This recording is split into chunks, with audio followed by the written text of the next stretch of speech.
Eu vou começar me apresentando, né? O Júnior já disse que meu nome é Luciana, mas podem me chamar de Lu. Quando eu escuto Luciana, algumas sensações suscitam em mim, porque minha mãe só me chamava de Luciana quando via bronca. Então ela falava Luciana, eu já sabia que o negócio não ia estar muito bom para o meu lado. Então podem me chamar de Lu, é mais confortável para mim. Eu sou a Lu, eu sou casada com o César, eu sou mãe da Bruna, que tem 10 anos, do Levi, que tem 7 anos, e hoje eles estão aqui comigo. Eu sou psicóloga, eu trabalho com psicologia clínica. Assim que eu saí da faculdade, fiz uma especialização em psicologia clínica. Isso já faz uns 20 e poucos anos, para não denunciar tanto aí a idade, né?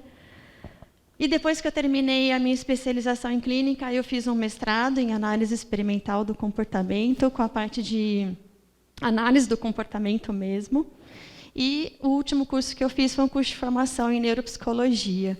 E quanto mais a gente percebe, quanto mais a gente estuda, mais a gente vê que a gente não sabe nada. E aí isso nos motiva a continuar estudando. Eu queria agradecer, né, de forma muito especial ao pastor Rodrigo pelo convite. E também eu vou comentar um pouquinho antes de começar como que foi esse processo. Lá em novembro, mais ou menos, ele entrou em contato comigo e ele me fez esse convite. Só que no momento, o que eu tinha entendido? Que isso seria uma conversa entre mulheres, de psicóloga para mulheres. Eu falei, não, eu topo, pode contar comigo. Em fevereiro, ele entra em contato comigo de novo. Oi, Lu, lembra que a gente combinou? Lembro. Então, olha, vai ser algum domingo de março, me fale as datas que você tenha a sua disponibilidade e vai ser durante o culto. Eu falei, peraí, Rodrigo, não era uma conversa entre mulheres, de psicóloga para mulheres? Ele, não, na verdade, vai ser entre psicóloga para mulheres e homens, e você pode usar o livro de Esther. Eu falei assim, Rodrigo, você está me colocando para levar uma pregação. Pois é, esse é o Rodrigo. E desde então, eu tenho me colocado diante de Deus, em oração mesmo, para que qualquer coisa que viesse com relação a uma inspiração, para a gente estar conversando aqui hoje, que isso viesse dele. E aí eu comecei a estudar. Peguei o livro de Esther, comecei a ler. E aí não vinha nada. Meu Deus, lembra que eu orei, eu pedi, eu estou esperando? E até que sexta-feira retrasada, Deus colocou algo em meu coração. E eu espero que isso faça morada no coração de vocês.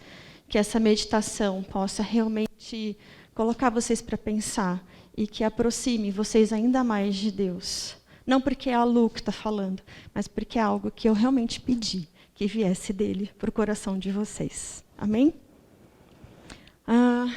Vamos lá. Sou eu agora nessa que passo. Ai, vamos lá. Vamos ver. Para onde que eu tenho que apontar?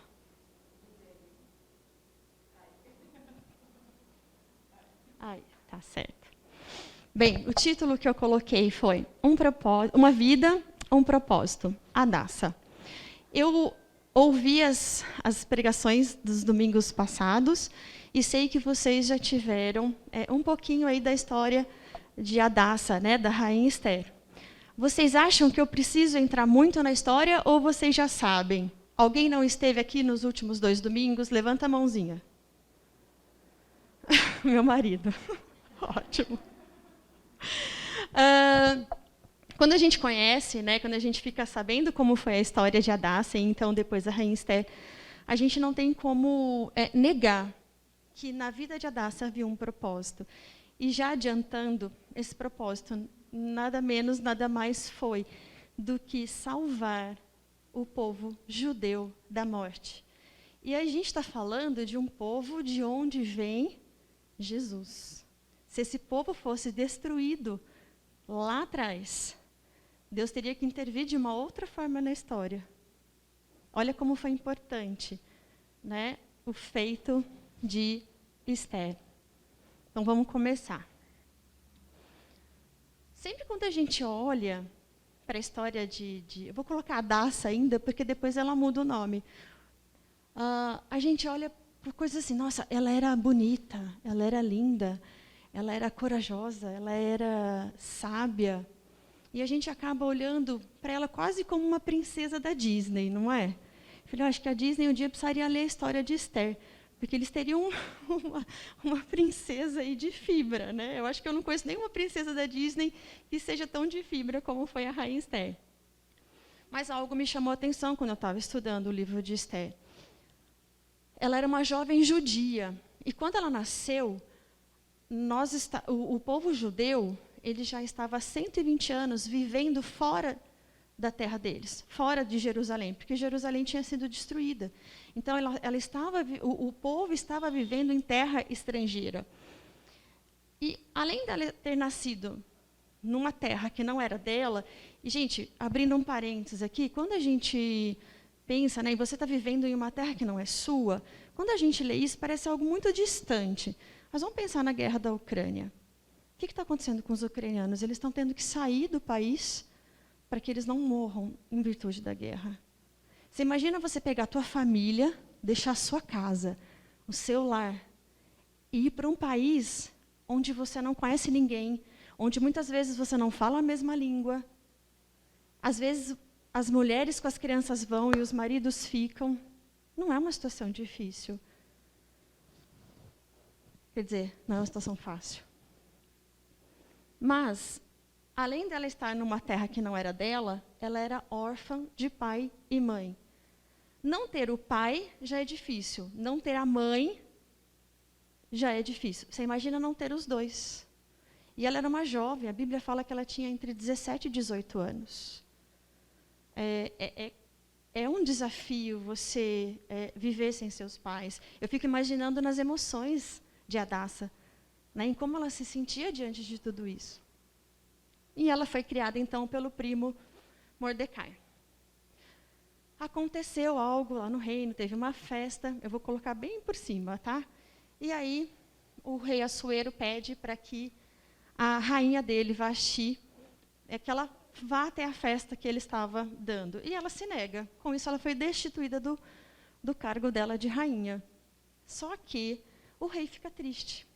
Ele fica com saudade de Vasti, né? E aí as pessoas que estavam mais próximas, não, nós precisamos encontrar uma nova rainha. E aí foram convocadas todas as moças virgens do reino para que elas comparecessem para poder serem as possíveis novas, né, nova rainha. E o rei Assuero, ele se encanta com a beleza de Hadassah, e então Hadassah se torna a rainha Esther. Tudo ia bem, faziam 5 anos que ela já era rainha, e um primeiro-ministro do rei Assuero coloca lá um decreto de que todos os judeus precisariam ser mortos. Mordecai, sabendo disso, o primo de Esther, o que ele faz? Poxa, eu vou ver se a Esther consegue me ajudar, né? Ajudar o povo. E ele vai e faz um pedido para ela. Por favor, interceda por nós junto ao rei. E aí, num primeiro momento, ela hesitou. Gente, como assim? Né? Se eu me colocar na frente do rei sem ele me chamar, eu estou morta. Porque existia isso. Toda pessoa que fosse na presença do rei e que não fosse chamado por ele, poderia morrer, a não ser que ele permitisse que ela se aproximasse, que ela pudesse estar ali na presença dele. Num segundo momento, ela aceita. Só que ela sabe que a vida dela está em risco. Vamos de novo pensar nas emoções. Como que você estaria diante de um pedido desse? Sabrina, você precisa interceder para o prefeito de Valinhos não matar todos os cristãos que moram na nossa cidade. Só que isso pode custar a sua vida. Vamos trazer a situação para perto. Não é fácil. Mas, diante disso, o que ela pede para o povo? Vai, ajunta a todos os judeus que se acharem em Suzã e jejuai por mim, e não comais nem bebais, por 3 dias, nem de noite, nem de dia. Eu e minhas servas também jejuaremos. Depois, irei ter com o rei, ainda que é contra a lei, né? É contra a lei alguém estar diante do rei sem que ele tivesse chamado. E ela coloca, se perecer, pereci. Ou seja, se morrer, se eu tiver que morrer, eu morrerei. Só que aí a gente percebe que ela faz o quê? A minha missão é tão difícil, mas vamos jejuar. Vamos interceder por isso, né? Vamos nos preparar para isso.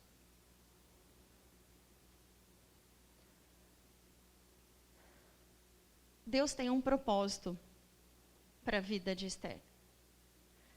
E o grande propósito é fazer com que ela vivesse conforme o plano dele.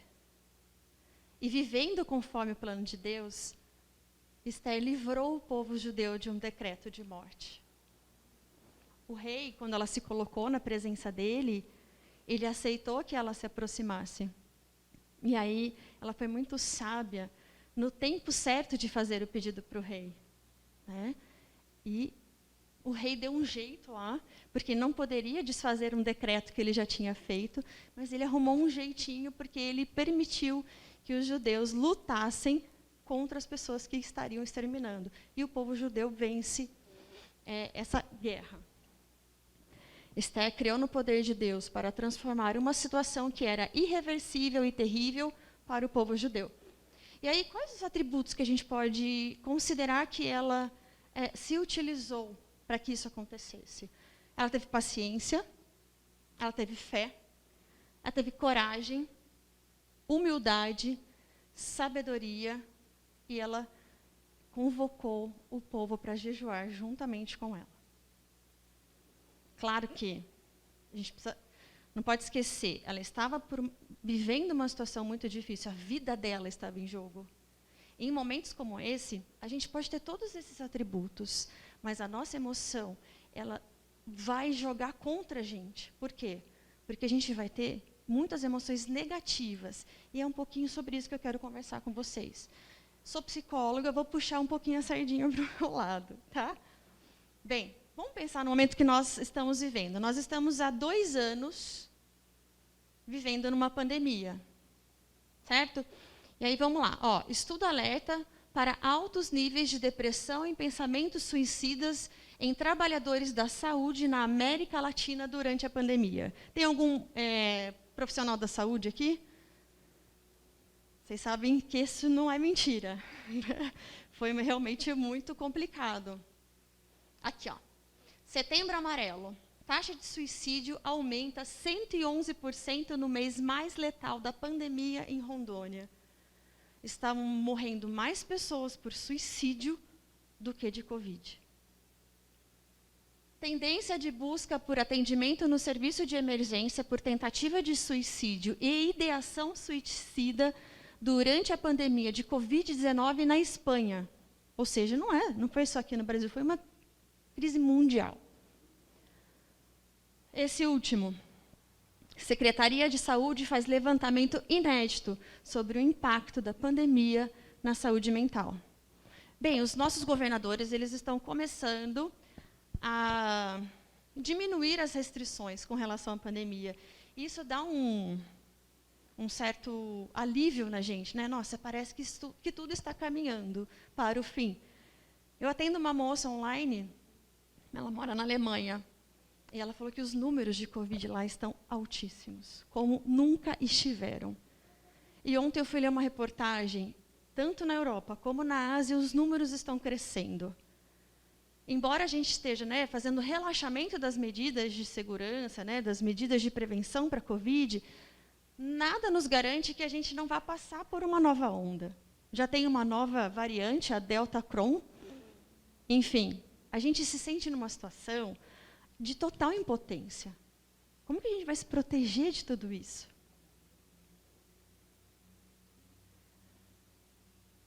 Eu trouxe um dado para vocês de novos casos, novos.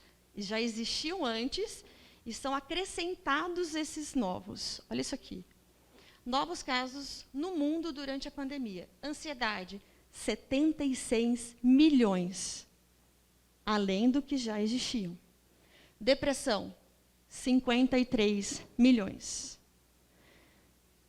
Durante a pandemia, todos nós tivemos as nossas emoções afetadas. A Covid se apresentou para a gente como uma doença que a gente não tinha como ter controle sobre ela. Porque em uns, ela era uma gripezinha, em outros, ela era algo extremamente letal. E a gente não sabia quem seríamos nós se a gente pegasse. Eu tive acompanhando muitas pessoas durante esse tempo, como psicóloga, como amiga, como filha. E nesse processo eu vi muitas coisas. Eu vi pessoas, amigas, sendo internadas, conscientes. Lu, minha saturação está baixando, minha saturação está baixando. E se eu tiver que ser entubada? E o que vai acontecer? Situações extremamente difíceis da gente lidar com elas. Bem, estamos num momento, né, que a gente está quase saindo dessa pandemia, mas também pode ser que ela volte com força total. A gente pede a Deus que não.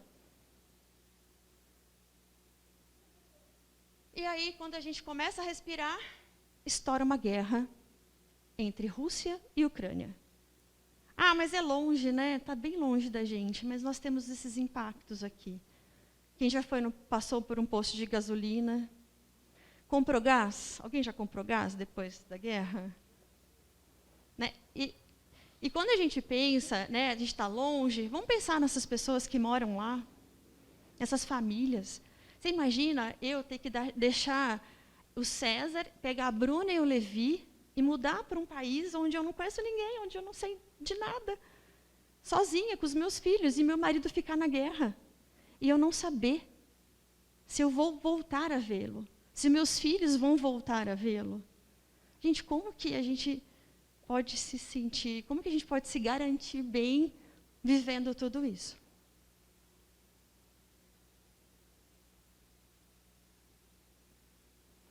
E aqui é o ponto que eu gostaria de conversar um pouquinho com vocês.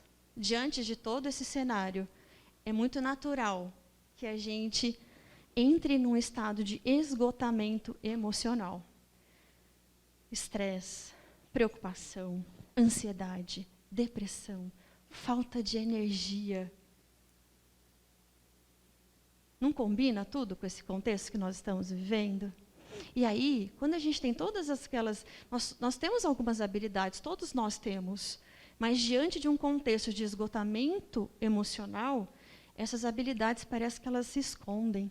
A gente não consegue encontrá-las. A gente não consegue ser aquilo que a gente sabe que a gente é e aquilo que a gente sabe que a gente dá conta. Porque nós não estamos bem emocionalmente. Sabrina, eu ainda estou aqui, viu, pensando qual que é o botão que eu tenho que apertar. Até o final, acho que vai. Até o final vai. O dedinho só fica aqui, ó. Bem, quando a gente fala de esgotamento emocional, quais são as expressões que a gente usa para identificar que nós estamos... Gente, eu ando, eu saio do foco aqui, mas que eu volto. Quais são as expressões que nós usamos para a gente identificar que a gente está passando por esse momento? Não aguento mais. Chega. Não suporto. Não consigo. Para mim, deu. Não tenho mais forças. Desisto. Muitos de nós provavelmente se utilizou de algumas dessas expressões, tanto nesse contexto de pandemia e guerra, como também em outros momentos da vida da gente. Né? Nós somos humanos e a gente sente a situação ao nosso redor. O nosso cérebro, ele percebe se a gente está num ambiente, num momento hostil ou não, e ele reage a isso. E isso vai mexer com o nosso parasimpático, com o nosso simpático, né? Com aquela coisa de quando é o momento de atacar, quando é o momento de fugir. E isso faz uma bagunça em nós. Nos desestrutura. O esgotamento emocional traz algumas implicações. confusão de emoções. Às vezes você sente tudo ao mesmo tempo. Raiva, alegria, tristeza, ódio, impotência, ansiedade. Eu estou deprimido? Não, mas acho que eu estou ansioso. A diferença de depressão e ansiedade, na ansiedade você tem uma falta de energia muito grande, você vê o mundo cinza, nada tem cor, nada tem sentido. E na ansiedade não, você tem um estado mais de agitação, né? E quando você está com esse esgotamento emocional, às vezes você fala, nossa, eu estou com os dois juntos. E às vezes esses dois transtornos, eles podem um se sobrepor ao outro, eles podem acontecer juntos. E aí a gente tem uma erupção de emoções. Só que essa erupção de emoções, esse looping de emoções, eles produzem em nós uma... Opa, errei. Espera aí, aqui. Eles produzem em nós uma distorção da realidade e da percepção que a gente tem acerca de nós e acerca do outro, acerca das situações. Então, você começa a ver problema em tudo e em todos. Pensamentos de menos-valia, aí a gente entra com uma baixa autoestima, uma baixa autoconfiança. Eu não sou ninguém, eu não presto para nada, ninguém gosta de mim mesmo, eu não consigo fazer nada certo, nada que eu ponho a mão fica bom. Não é que você seja assim, mas é que esse estado de esgotamento emocional distorce a sua percepção sobre quem você é, sobre aquilo que você é capaz de fazer. Um gatinho, você tem um gatinho diante de você, mas você vê um leão. Os pequenos obstáculos se tornam montanhas intransponíveis. E o que é simples se torna uma catástrofe. É esse o problema de quando a gente está vivendo esse esgotamento emocional. Porque por mais que a gente tenha esse estado de esgotamento, a vida continua. E a gente precisa continuar sendo pai, a gente precisa continuar sendo mãe, esposa, marido, profissional. A vida não para, porque a gente não está bem. E tudo isso é muito angustiante de ser vivido. Deixa eu só ver. Estou dando uns spoilers para vocês aqui. Eu trouxe um vídeo para passar para vocês agora. Ele é um vídeo do comportamento de como o comportamento de pais pode influenciar os filhos. Mas eu queria que vocês olhassem mais para algumas reações desses pais, que são reações muito próprias de quando a gente está nesse esgotamento emocional. Prestem atenção, nesses pontos a gente vai conversar um pouquinho sobre isso.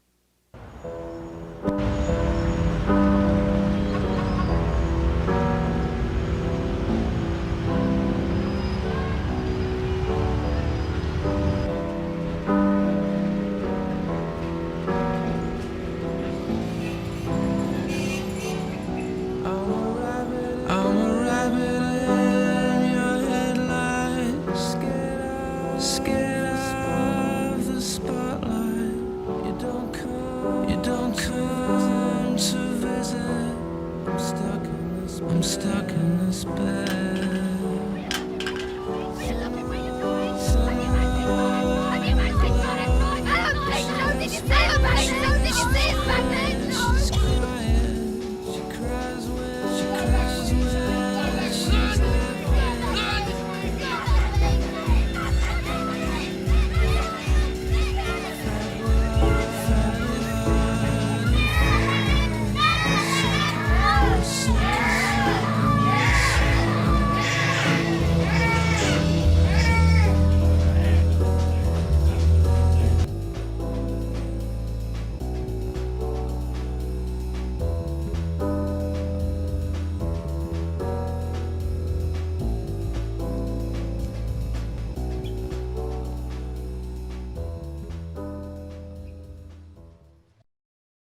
Que criança vê e criança faz.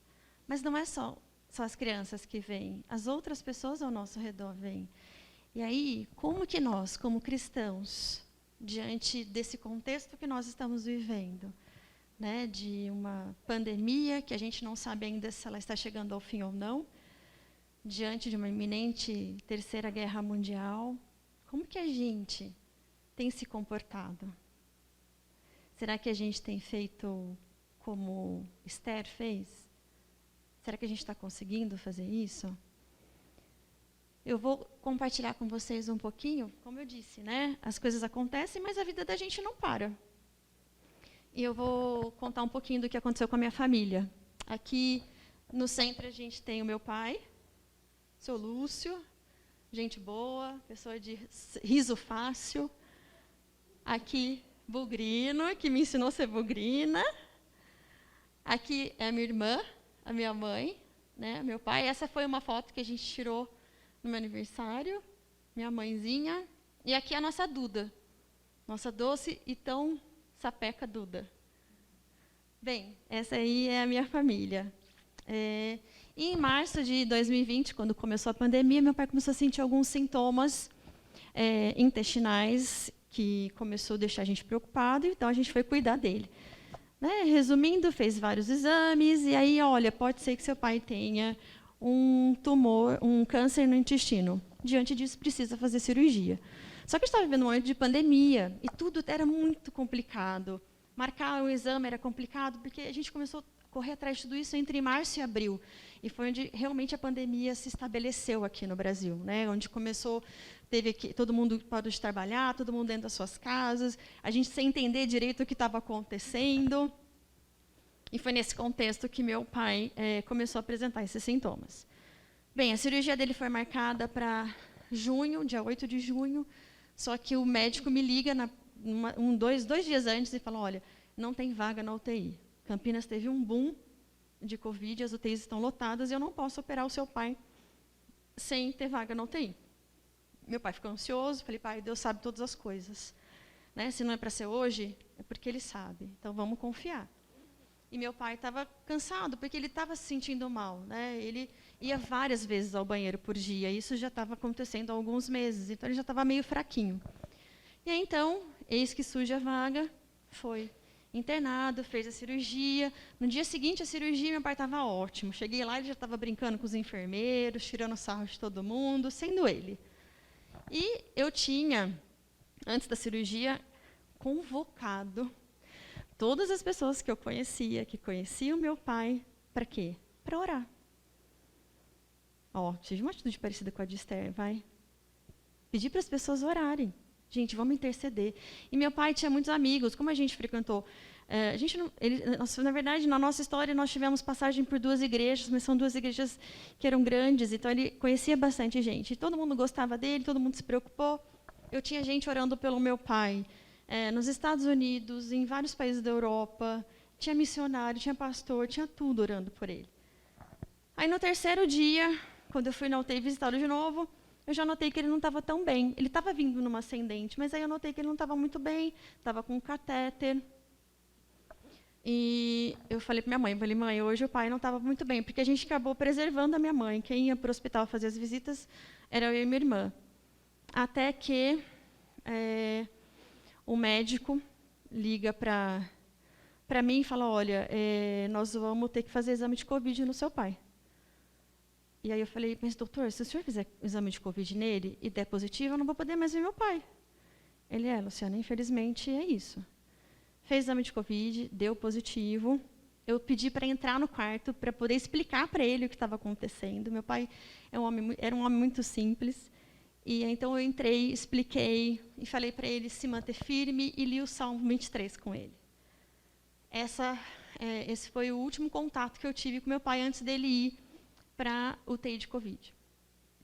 Ele foi para a UTI de Covid, estava sendo tratado, e cada dia as notícias eram melhores. E todos os dias eu passava via WhatsApp o boletim do meu pai para as pessoas que estavam orando por ele.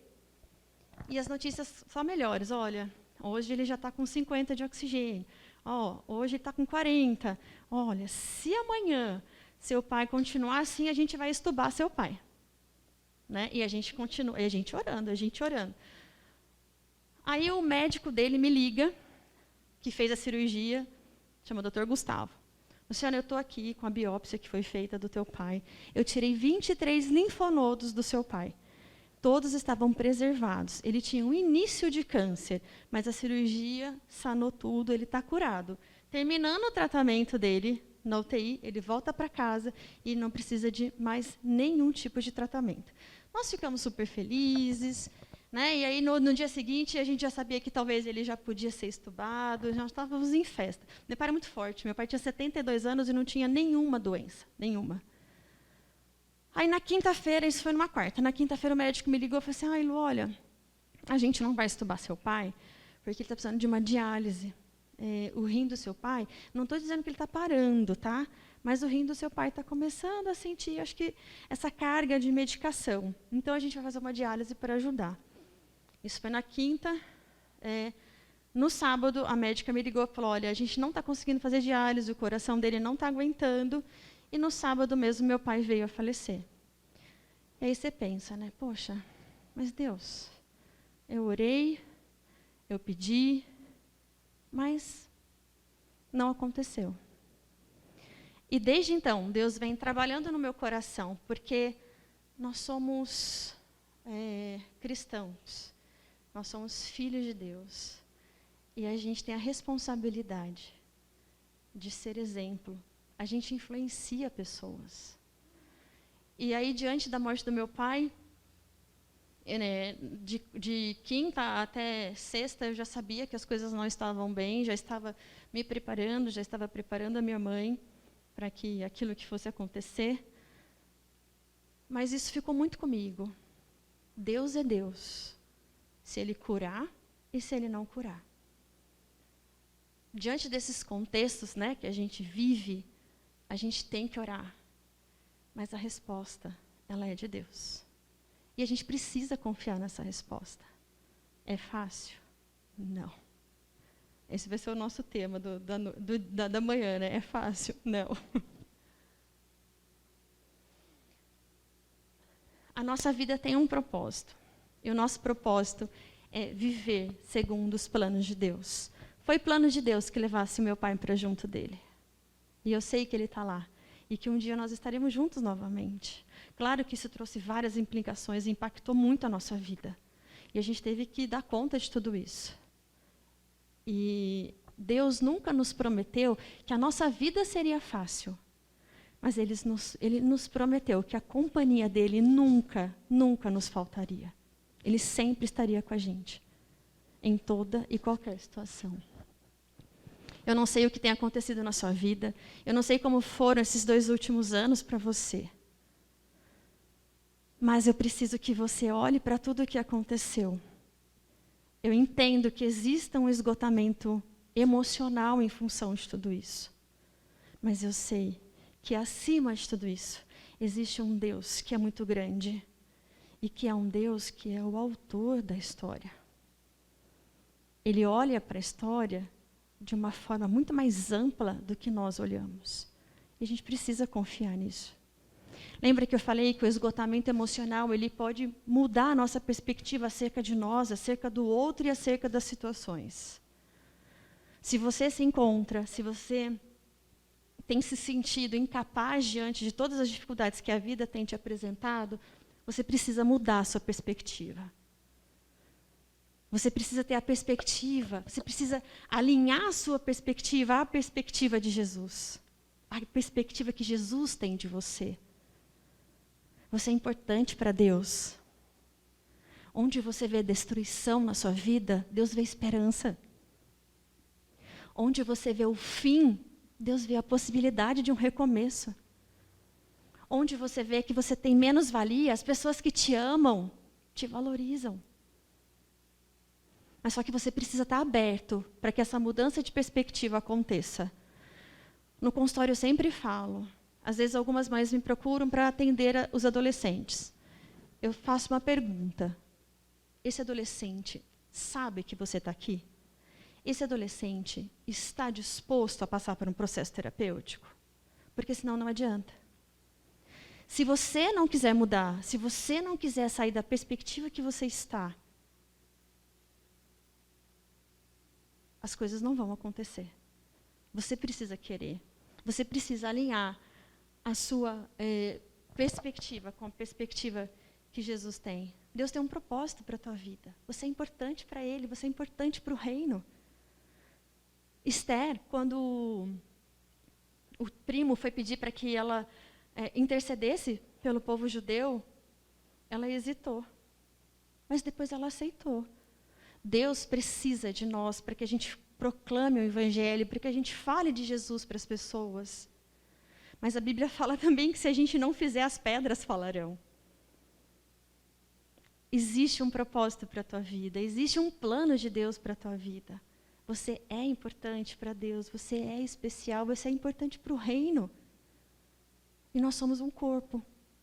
Quando você tem... Cadê o Pérez? O Pérez saiu. O Pérez está com o braço machucado.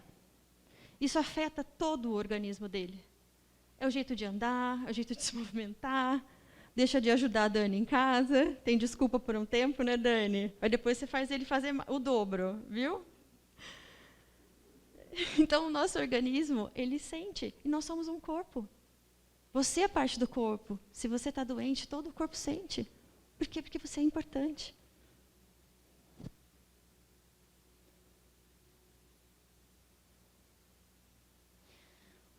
E como eu disse já, Deus não falou que nós não teríamos problemas, que nós não passaríamos por aflições. Mas Ele prometeu que Ele estaria com a gente. Olha esse versículo, que coisa linda. Eu tenho alguns versículos que eu tenho guardado aqui, ó. Porque em alguns momentos eu fecho os olhos e eu digo eles para mim mesma, para o meu coração ouvir. Olha o que Deus fala. Não temas tu, porque eu estou contigo. Eu estou com você. Sabrina, Dani, Péricles, Marcos, Márcia. Deus está dizendo isso para você. Eu estou contigo. Não esteja aterrorizado. Não tenha medo. Eu sou o teu Deus. Você está fraco? Sabe o que Ele te fala? Eu te fortalecerei. Você está achando que você está sem energia, que você não vai conseguir sair de onde você está? Ele coloca aqui. Eu te ajudarei. Eu te sustentarei.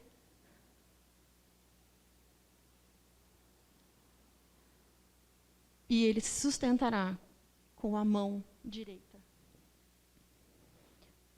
Você acha que esse é pouco? Olha o próximo. Deus falando para você. Eu irei adiante de ti, endireitarei os caminhos tortuosos. Imagina, você se imagina num caminho todo tortuoso. Aí Deus põe a mão e aquele caminho fica linear.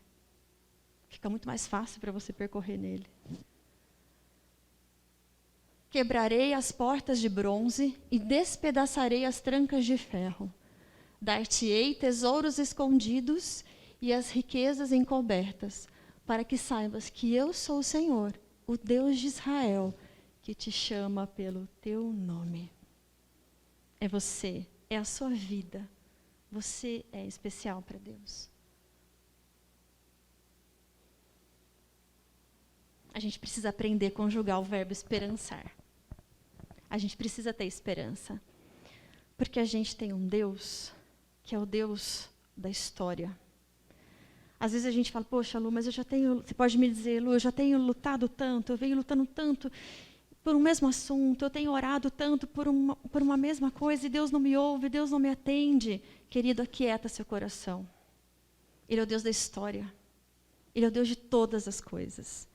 Ele é um Deus que olha a nossa história por completo. Ele sabe como será começo, meio e fim. E a sua história foi escrita, está sendo escrita por Deus. Gente, você imagina, você tem uma história cujo autor, nada mais, nada menos, é Deus. Confia, crê. Esther se deixou. Ela permitiu que o plano de Deus fosse cumprido na vida dela. E que a gente hoje possa sair daqui encorajados e dispostos e falar, Deus, fala, o teu servo te ouve, a tua serva te ouve, mostra para mim o que o Senhor quer de mim. As minhas emoções estão nas suas mãos, a minha vida está nas suas mãos. continua escrevendo a minha história e me permita sonhar todos os sonhos que o Senhor sonhou para mim. Amém? Eu queria só deixar para terminar uma música que foi uma música que tocou muito o meu coração durante todo o processo que eu passei com meu pai. E, gente, eu não estar chorando aqui falando do meu pai é oração, viu? É resposta de oração. Eu falei, Deus, eu vou falar, mas o Senhor me segura, porque a emoção, quando a gente, isso é uma dica de psicólogo também, tá? Quando a gente vive uma situação e a gente lembra dessa situação, pode ser anos depois. As emoções que a gente sentiu lá atrás, quando a gente começa a falar, às vezes quando você está num lugar, você fala, nossa, esse cheiro me lembra tal lugar. Né? Nossa, olha, essa música, eu ouvi essa música, eu estava em tal situação. Aquilo mexe com as suas emoções e traz lá do passado para hoje. Eu só vou compartilhar com vocês aqui.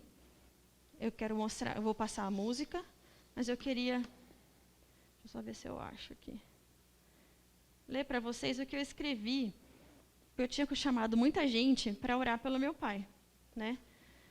E Esther orou e deu tudo certo. Mas no meu caso, não deu certo do jeito que eu queria. Deu certo do jeito que Deus achou que devia ser. E Deus tem trabalhado no meu coração, no coração da minha família, para a gente cada vez mais entender isso, que essa foi a vontade dele. E se essa foi a vontade dele, nós damos graças a ele por isso. Né? E aprender a viver contente em toda e qualquer situação. E aí eu escrevi assim, mandei a mensagem para o grupo que estava orando pelo meu pai. Hoje eu não estou escrevendo para passar o boletim médico do meu pai. Nem sei dizer se infelizmente ou felizmente.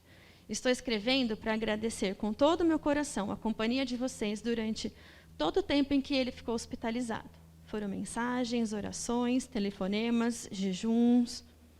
Seria muito mais difícil sem vocês. Sofrer, todos sofremos. Mas quando sofremos sozinhos, a dor é muito maior. Deus levou meu pai para junto de si. Ainda estamos digerindo esta nova realidade em nossas vidas. Aprender a viver sem ele hoje nos parece algo quase impossível. Assim, peço que orem por minha família, principalmente pela minha mãe.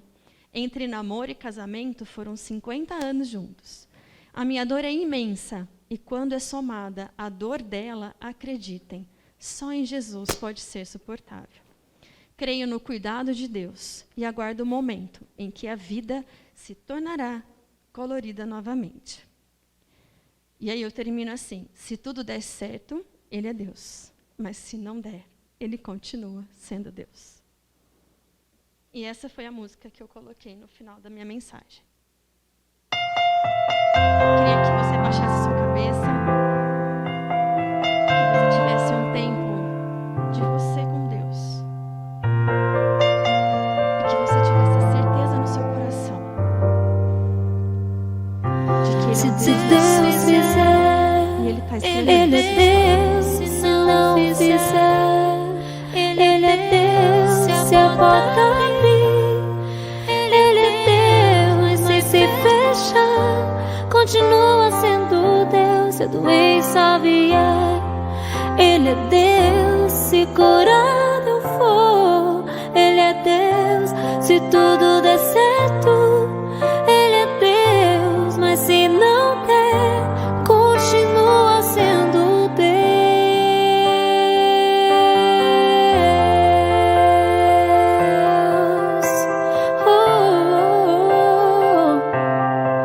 Ele é Deus.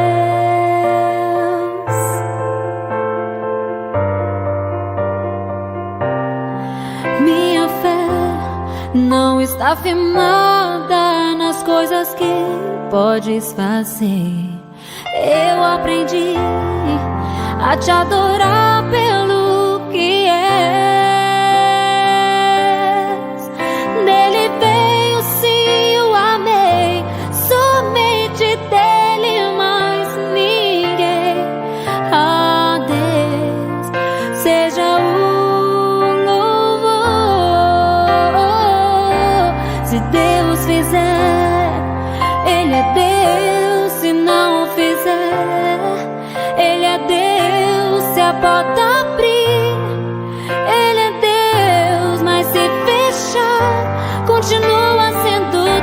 a doença vier. Ele é Deus, se curado eu for. Ele é Deus, se tudo der certo. Ele é Deus, mas se não der, continua sendo Deus. Eu não adoro pelo que Ele faz, adoro pelo que Ele é. Haja o que houver, sempre será Deus. Eu não adoro pelo que Ele faz, adoro pelo que Ele é. Haja o que houver, sempre será Deus. Se Deus fizer, Ele é Deus. Se não fizer, Ele é Deus. Se a porta abrir, Ele é Deus. Mas se fechar, continua sendo Deus. Se a doença vier, Ele é Deus. Se curado eu for, Ele é Deus. Se tudo der certo, Ele é Deus. Mas se não der, continua sendo Deus.